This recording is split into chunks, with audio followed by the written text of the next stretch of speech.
Hello, better humans. Welcome to the Ronda Show. I'm here to fill your tank. But first, I am so glad you're here. Let's go. All right, folks, I am so excited to have a special guest with me today. What? I can't wait. I'm going to kind of like dive into her bio a little bit so we can unpack this greatness. So let's just start here. So Erica Rooney is a relatable, impactful keynote speaker, executive coach, and consultant, host of the podcast From Now to Next, which, by the way, I've been listening to and absolutely love. So get yourself over there, From Now to Next podcast, and a chief people officer. Okay, I love that title, Erica. Oh my God, I love that title.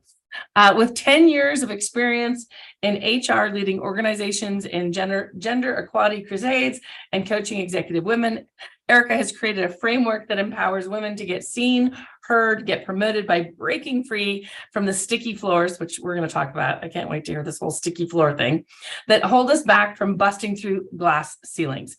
As a top culture expert, Erica invigorates and educates organizations through change, driving a positive experience for employees and guiding executives through the process of change to lead to massive success.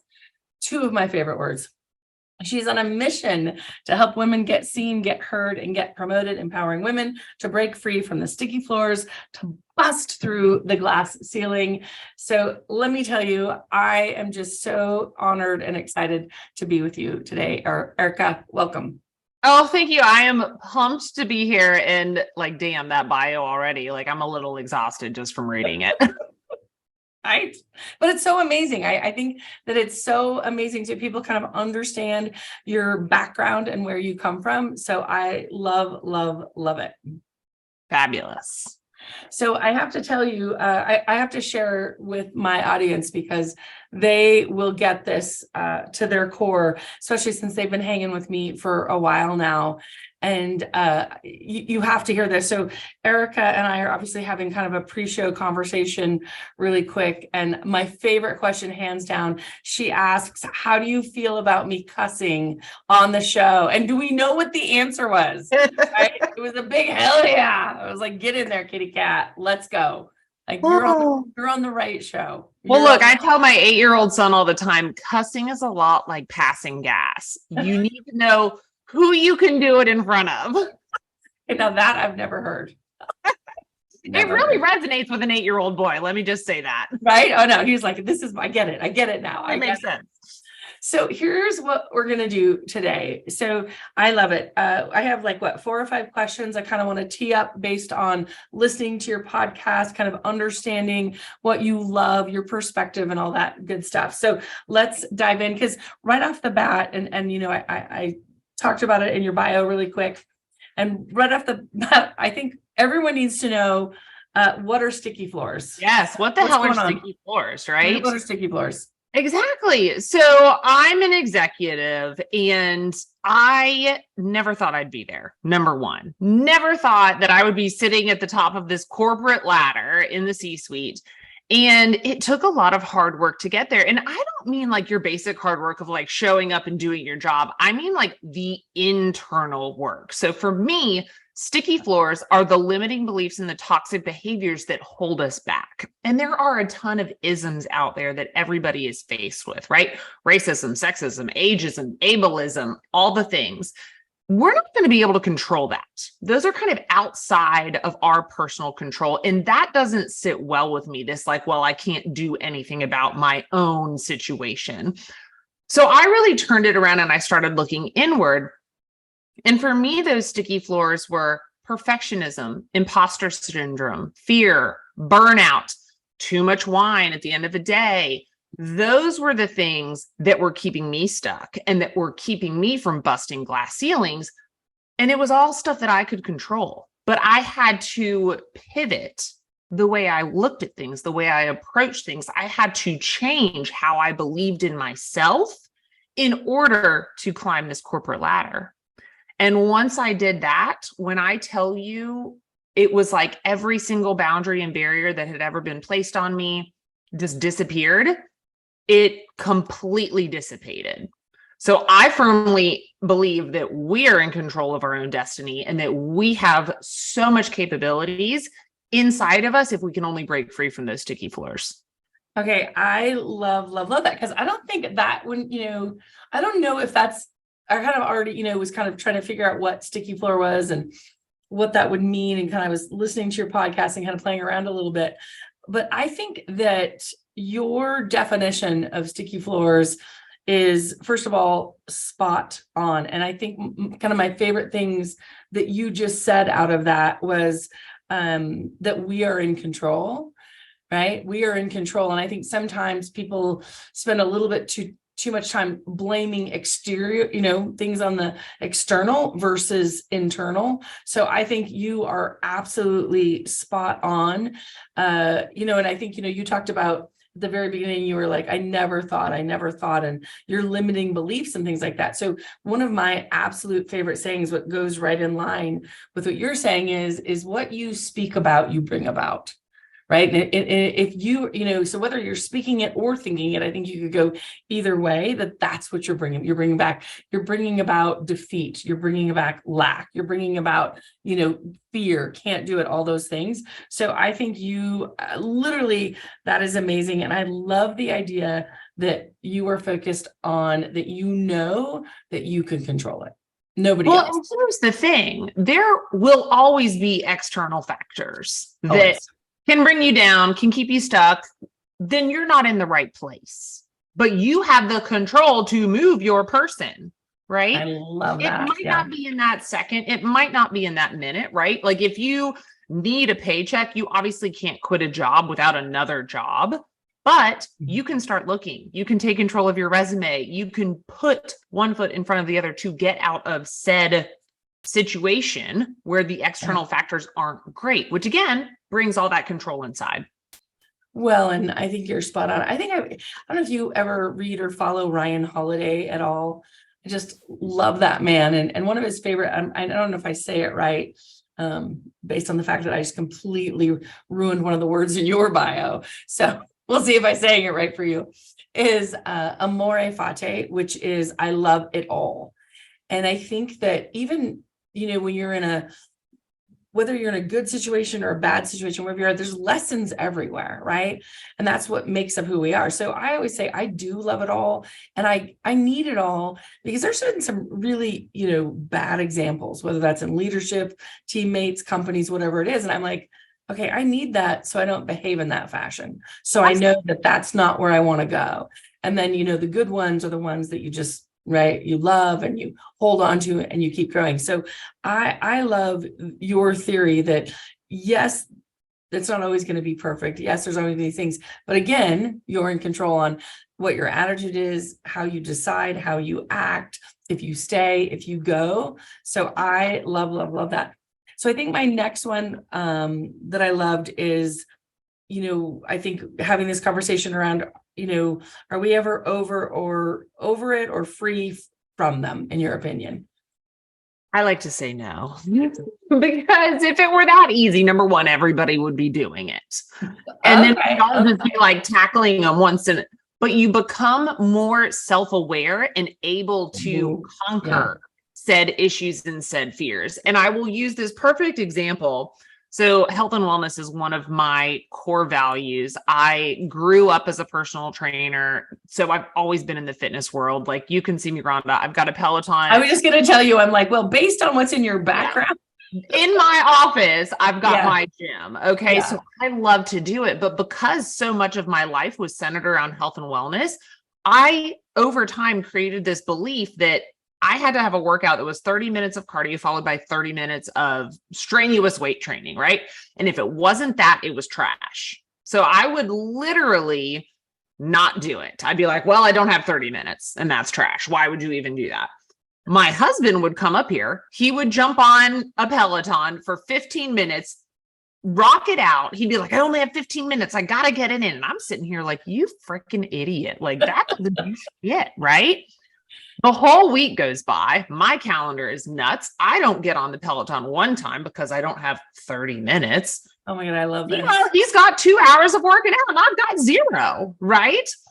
And it was this whole realization when I was talking with another woman who had the same kind of concept that I did, that it was perfectionism. And I had this idea of the perfect workout. And if I couldn't create that little sphere of control around my perfect workout, it wasn't good enough. Well, we all know 15 minutes of movement is better than nothing, right? Like that's a no-brainer. Okay. So I really had to shift my mentality, and I had to take notice of certain things that I would do that all or nothing mentality. Like, have you ever heard of the 75 hard challenge? It's absolutely fucking ridiculous. No sane person can do this. I'm sorry if you've done it. No sane person. Tara has done it. So Tara has done it. Yes. Tara's crazy. Okay. I'm just going to crazy. Okay. She's but it would have to be all in, and I would go all in. And that wasn't like healthy for me mentally, right? Because it was this all or nothing mentality. So I started putting things in place where like I would catch myself looking and saying, oh, I only have 20 minutes. Erica, you have 20 minutes. Yeah. Do it. And I started to force myself out of my comfort zone, which was doing a workout for less than 30 minutes. And I know it sounds stupid, right? But it is what it is. And I make myself do that. And then I also would make myself not work out like at 5 to 7 days a week. I would accept the rest days and I would enjoy the rest days. Whereas before I'd be like, well, I need to at least do yoga. It's a rest day. It's got to be yoga, you know?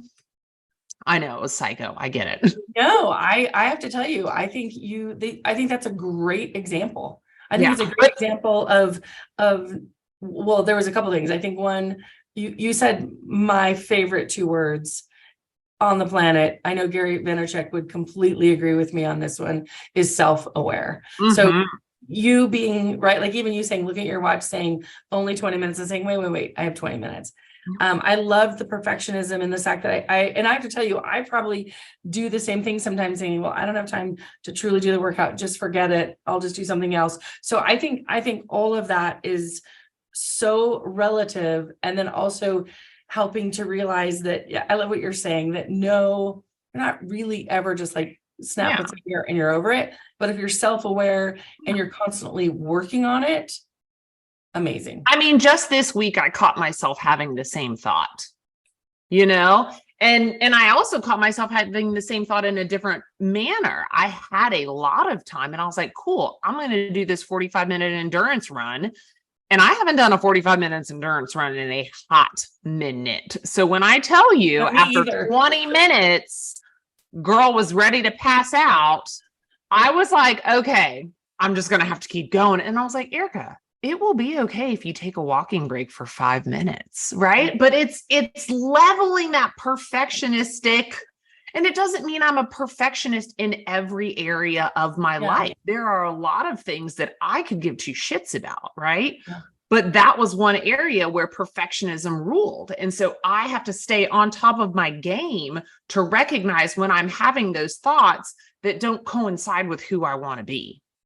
Okay, so hold on, I have to say, so do you see, I keep like writing. So I hope to, to all my listeners out there, you know how I feel about this. When wonderful, amazing humans share their insight, their knowledge, and their greatness, I hope to goodness you either have a pen and paper. I hope you have your iPhone. I hope you are taking notes, because I already have so many, by the way. I'm just like, these are so good. I also got my pen and paper. Right? Like you are so good. So I love all of this.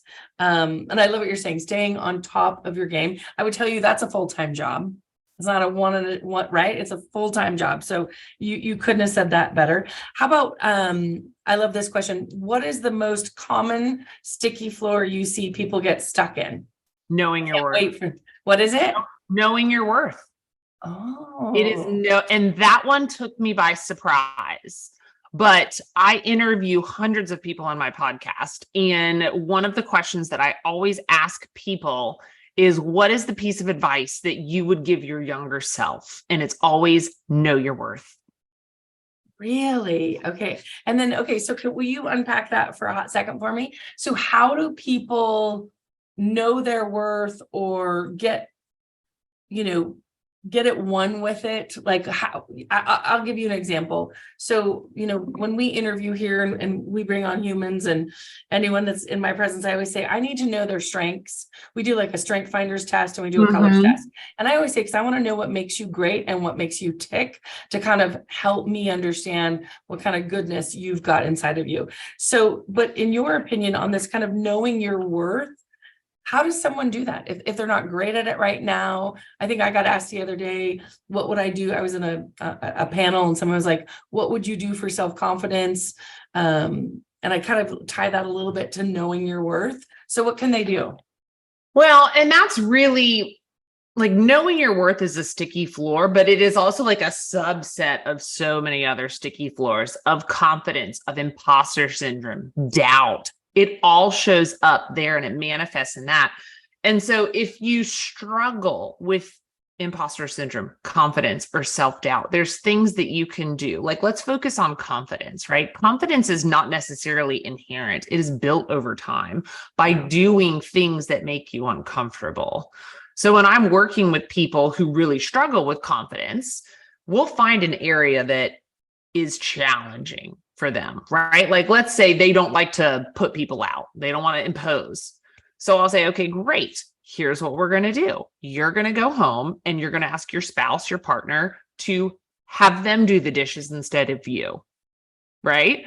And some of them are just like, no, I can't do that. Do it, right? See what happens. They will either say yes or they'll say no. There's only two outcomes here. And either way, you've made the ask. And sometimes it's just making the ask. And then when you start to make the ask and you get a little uncomfortable with that, it starts making your brain tick a little bit. And then sometimes you're like, you know what? I do deserve to have a night off from these damn dishes every now and then. Okay. Right. And so you start to build that confidence and you start to build that self-worth. A lot of people also tend to equate like knowing your worth with just that dollar amount. And yes, that is important. Like, you want to make sure you're getting paid what you should be getting paid. But sometimes it's about the respect. It's about the invitations into the room. Sometimes it's just about knowing if you should be voluntarily in a room, right? Sometimes we bring ourselves into spaces where we are not respected and we are not appreciated. And we continually do that to ourselves. So it's understanding that maybe I don't need to be in this room anymore. Maybe I need to elevate myself and be in a room with people who do appreciate me and respect me. So it's this holistic picture, and only you can define that worth for yourself. But the more you surround yourself with people who treat you the way you deserve to be treated, right, the more you will understand that self-worth.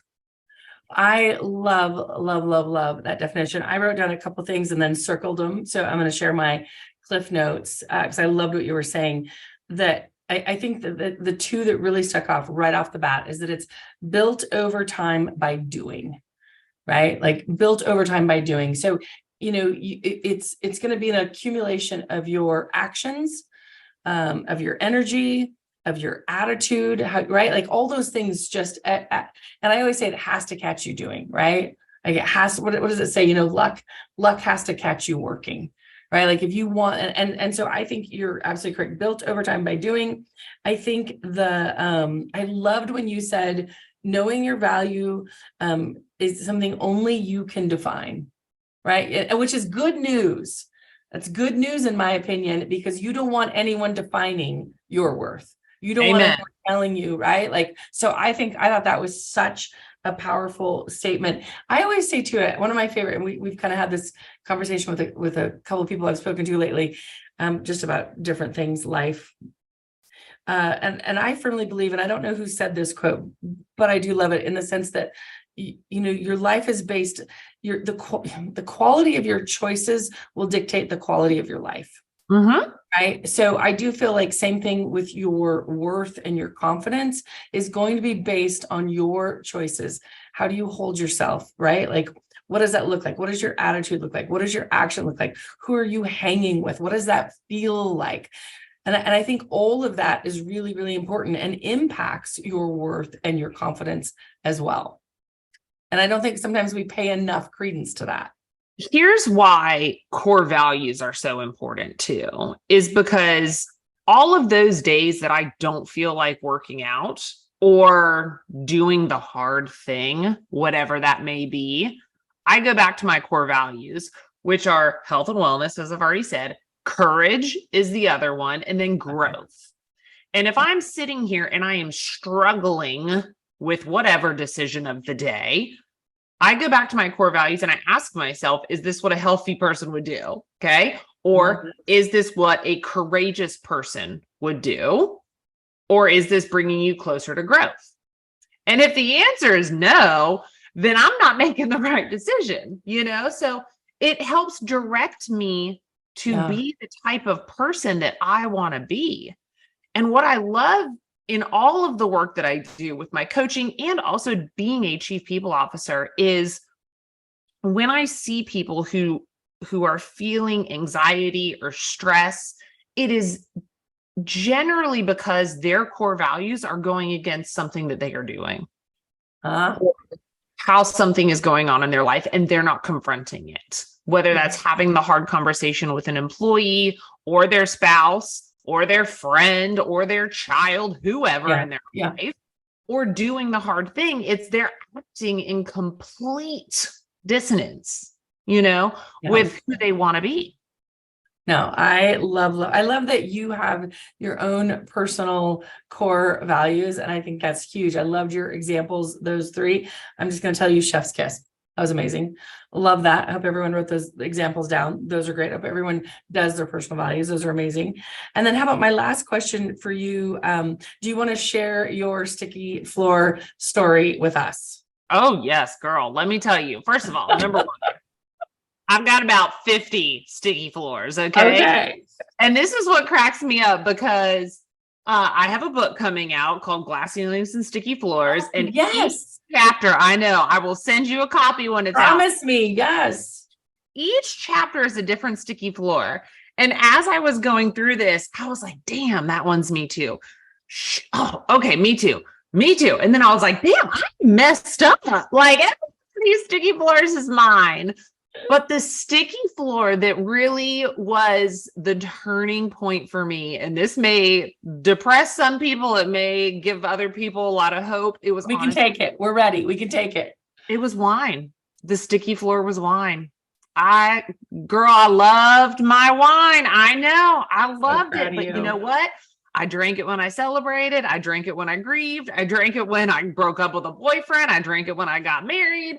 Kid's birthday, my birthday, Jesus's birthday. There was never reason not to drink, right? And it just got to this point where it was keeping me stuck. I wasn't waking up feeling my best.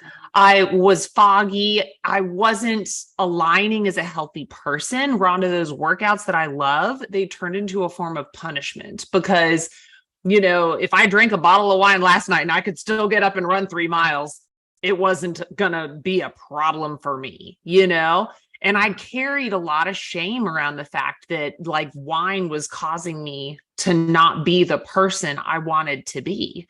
And I think there's such a stigma against it. And there's such a stigma with mental health and all of this. And I love talking about it because I've recently listened to like 2 or 3 big name podcasts, like the Mel Robbins podcast, Jenna Kutcher's podcast. All of them are talking about people going sober. And every single one of those people, Rhonda, has sat there and said, but I don't have a problem. You are making this worse. When that's not fair. It's not, but they don't, in fairness to them, they don't know they're doing it. Right. But it is just that knee-jerk reaction that people don't want to associate that they don't drink with having a problem because they don't want the judgment. But those 2 very successful women both decided to go sober because alcohol was not serving them. And then they felt the need to put the disclaimer out there, but they didn't have the problem, which only exacerbates it. So I'm here to say for everybody, I was having a problem with it. And that's okay. I'm a freaking C-suite leader. I'm a wife. I'm a mom. I'm a badass. I got 3 jobs. I do the most. Okay. And you know what? Some of the most successful people killing the game out there, those are the ones with the problems. And the fact that they can walk away from that just shows you how much work they're doing. I think it's So huge. I tell you, I'm so in love with your honesty, so in love with let me get off my soapbox real quick because I climbed real quick. No, I think that it's impressive. And I think that I love that you, again, right back to your self-awareness. So being bold enough to be self-aware, to run at it, then to talk about it, right? And to put yourself out there. I just, all you should hear is me clapping. Oh, thank you. I think what's interesting is that, my first book, Better Human, it's a full-time job because man, is it. No one is perfect. And everyone has their things, and that's who we are, right? Like, it's just who we are as humans. And I think that this isn't about us to judge what you have, right? It's just that I love the story. I love the story of you being brave enough, being self-aware enough, and run at it, and to be open about it. So no, I'm in. I love. Well, take it back to the core values, right? Was drinking a bottle of wine every night something a healthy person would do? No. Was giving up wine something a courageous person would do? Yes. Was me putting down the wine growing? Absolutely. Right. So it's like when I finally started doing that and aligning my core values, that's when all the magic started happening. Okay. I'm just clapping. That's all I'm doing. I just love that story. Okay. I have to tell you, I'm going to be in countdown mode until your book gets here. So you have to know that. I will have copies in November, so I'll mail you a copy in November. Okay. Countdown mode. If everyone is listening, early Christmas present. Right. So in the meantime, we're just going to listen to your podcast as well. We're going to get that going from now to remind me again, now to next. From now to next. From now. I love that. I was like, now to next. And then we'll get ready for your new book. I have enjoyed every single second. I have a page and a half of notes. So thank you for helping me grow today. Thank you for sharing your goodness with everyone on these podcasts. I just love, nothing but love and gratitude. Thanks, Erica. Oh, thank you, Ronda. It was so fun.